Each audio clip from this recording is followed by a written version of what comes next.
Hi, I'm Frank Dolan Jr. and today I'd like to share with you our simple 5-step program for getting the results you want. You know, it's fall, everyone's going back to school, back to work, and I figured it would be a good opportunity as people get back on their more consistent schedules to put out a video like this, because we want to try to get you guys to not only get here and start working out, but to create the habit that's going to last a long time. And I think if you miss any one of these 5 steps along the way, typically what happens is you end up reverting back to bad habits. So hopefully you stick on for this short video clip and follow and try to implement some of these principles.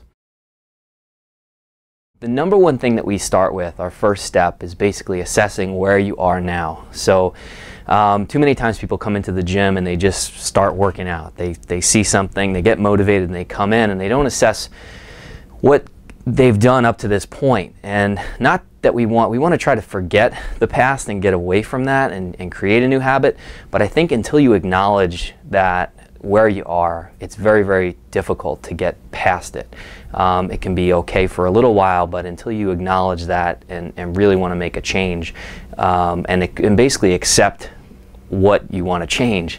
Too many times we're in judgment of weight issues, or you know, even in sports performance, different things that people struggle with. If you're constantly in judgment in it, you're constantly focused on it, and that's going to keep you stuck in that. So we want to try to acknowledge it, be kind of light with it. This way we can get through it, because you know, we're able to do anything we want to do as long as we're able to think clearly and think positively, and you can't do that if you're constantly in judgment of where you are right at this moment. So I think that's a key step.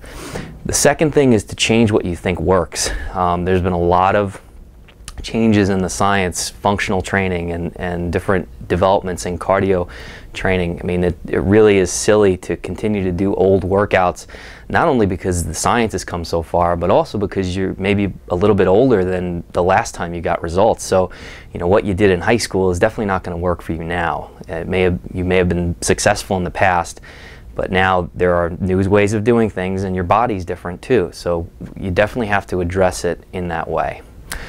Another sticking point that people get a little bit stuck on is that they set huge goals, and I'm a big believer in dreaming big and being able to you know, achieve anything, but I think you can kind of overwhelm yourself unless you set small specific goals in the short term, and they have to be very, very attainable.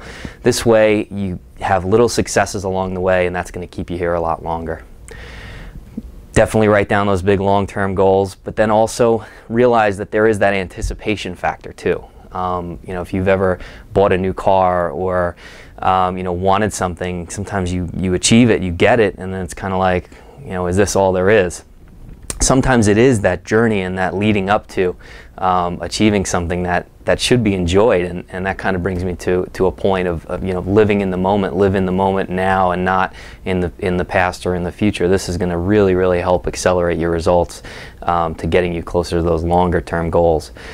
And then the third thing is our assessments. You know, making sure that you're not assessing yourself by body weight. If you're on a scale and you're checking your weight every day and you're coming to the gym and you see that you're not losing, you may be increasing lean muscle tissue, which is a lot more dense than fatty tissue. So what happens is sometimes people stay the same weight, or they may even gain weight, but they lose inches, and that's where people get discouraged if they're constantly focused on the wrong measurement tool.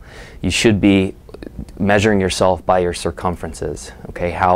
Not how your clothes fit, because then you're kind of as one of my mentors, Mike Boyle, says, you're relying on how the dryer you know, shrinks your clothes. But you want to make sure that you're measuring the same spots on your body, that you're losing inches and not weight. Don't even step on a scale. You won't know what you weigh. It doesn't matter. So that's measurements. And then if you have the opportunity to do a functional movement screen with us, or an IMET cardiovascular assessment, those are available. That's a great way, and we use it in our boot camps. That comes free with boot camp. That's a great way to assess where you are as far as your functional movement and your aerobic capacity.